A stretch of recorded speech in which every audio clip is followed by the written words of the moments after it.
Hello everyone, welcome to another tutorial of JH Creative Solutions. We are excited today on what we're going to showcase. Um, Excuse all the cluttered files on my desktop. It's been a busy day, but today we're going to make something a lot of fun. We recently have a new client that asked us to make them their theme reveal for 2017, and their theme was advance. And so with brainstorming, we came up with this. Okay, now it's very simple. It's very easy to look at. If you look, we've got that can be a V and that's a N as well. This is a font, but we had to specialize specific parts of the font to make this, and so this is really simple, but it was a lot to do. I'm going to ignore that right up there because who know? Because we all do that. So that's the final draft, and that's what we're going to make today. So I'm going to click out of here, and let's get started. Let's open up Photoshop, new. This one, because this started off as a social media graphic, I made it 6 by 6 in inches, 300 pixels per inch, and then RGB color. Hit create. Very nice. So here we are. So let's start off with the text because that was really important. So let's get our text here. Make sure the color is black. And let's type down advance. Let's hit highlight all. Let's make it a little bit bigger. You can see that's not the fonts, but I just want to align it here. All right, here we go. Now, the font is up here. Asir Bats. And there's 3 different options. They got text gris, text noir, and text strokes. I use text noir on this one. It'll look like that. Let's make it a little bit bigger. Put it right in the middle. Very nice. And that's how we're going to start off. Now, if you notice, neither the V and the N look like the original. This guy right here. They don't look alike at all. And we're going to fix that. We're gonna change that today. We're gonna make that look like this. And also notice a little detail. I took out that little thing in the middle just to, I don't know, to me it looked kind of nicer. That's just my details. So here we go. We're gonna get started. Now, in order to change that up, we are gonna have to kill this text. And what I mean by kill is we're gonna have to change this into a smart object. Now, what that does, it just makes it edible. Okay, so like right now, if I were to try to erase this, see that little stop sign? I click, this layer must be rasterized before proceeding. Its text will no longer be edible. Rasterize the type. I'm going to cancel because I don't want to do that just yet. I can't do anything changes to it other than, adding letters or changing the fonts, things like that. I can't really make a lot of changes. So in order to do what I need to do for this slide, I'm going to have to, first of all, make it into a smart object. And then I got to rasterize the layer, which means basically I can make all the changes I want. So rasterize, boom, it's done. So now I can get my eraser and do whatever I want to it. I can move it around. You can always move it around, but you can just do all kinds of stuff to it. Make masks, create layers on top of it, within it, do anything you want. It's just an image now. So but the unfortunate part is if I try to change the lettering, it won't. I can't change the lettering. It's now an image. So before you rasterize it, you make sure that it's the right wording. Okay, just make sure it's the right wording. So now that we rasterize it, here's what I want to do. I'm looking at the end and see that portion, like take this leg out, but see that portion? That's what I want. Because to me, that looks like a V and an N as well. So that's what I want. So here's what I'm going to do. I'm going to get the lasso tool. Okay, it's right up here. I just clicked on the L. I'm going to go zoom in real close, go at the very top corner. And I'm going to drag it down to here. Click, and then drag it to where I cut that part off right about. I'm going to click down here, right about there. Okay, so then I zoom out, I drag to the bottom, drag around that little leg, double click, and now I've selected that part, and then I simply hit delete. Now it's gone. Hit deselect, Command D for deselect. Now that looks funky. That looks really, really funky. So I'm going to have to clean that up a little bit. What I'm going to do is I'm going to click again, the top corner, go all the way down here where it's aligned perfectly. I've selected that little loop right there and hit delete again. That looks much nicer, excuse me. That looks beautiful. I love it. So here's what we're going to do. I'm first going to grab the lasso tool because it's a little too far away. I remember I deleted part of that, so it's a little too far away. So now I'm going to grab this whole right side. I'm going to hit my selection tool, and then I'm simply going to hit Shift and then drag it to the right a little bit, probably right around there. That looks good. And then hit Command D. That deselects it. Now I want to get rid of this V and bring that over here. This is going to take a little bit of time. What I do is I go up here again to the lasso tool, select the V, and then delete the whole thing. It's gone. Okay, now we got that little space there.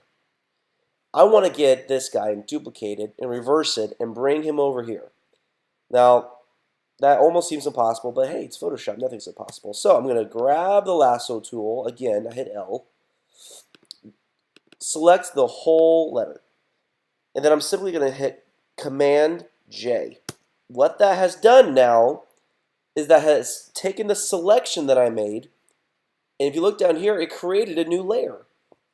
So now if I drag this around, look, boom, it's by itself. It's like a duplicated in its own layer.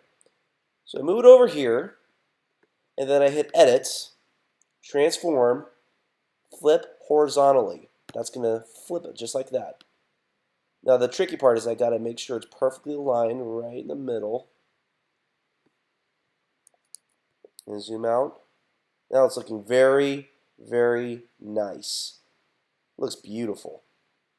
Okay, and just to make sure that I have this all in the one image, I'm going to, actually I'll do that later.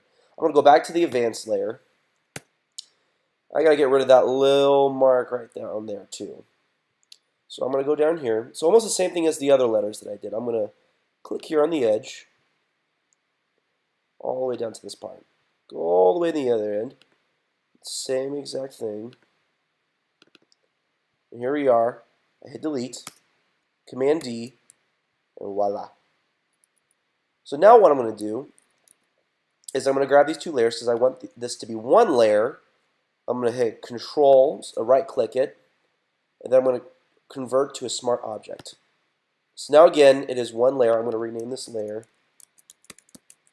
Advance, and now it's all one layer. And if you look, we can see very clearly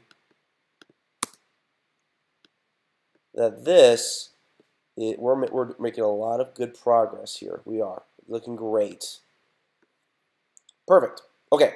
Next, we have to add the image in the background. And this part is primarily pretty easy. I have the image right here. I got the image from pixels.com. That is P-E-X-E-L-S. Go on their website. They've got a lot of free photos. You don't have to create an account or anything. They got free photos, high quality, and no watermarks and no license fees. Like you don't have to worry about having the guilt over your head about stealing them. It's all done. So all you got to do is basically just find the photo and throw it on your desktop. And so this is a great quality photo. That's what the client wanted. He wanted a mountain, so I click and drag. Here it is. Now, if you remember my last tutorial, I gave a suggestion to hold down on the Shift button and then drag, because then that brings your whole proportion size the same. If you were to just drag, you would have to mess with all this cattywampus stuff. It looks horrible. Command Z. So I'm going to Shift, click, and drag to the top here. Shift, click, and drag the bottom here. Make sure it's right down the middle. And hit Enter.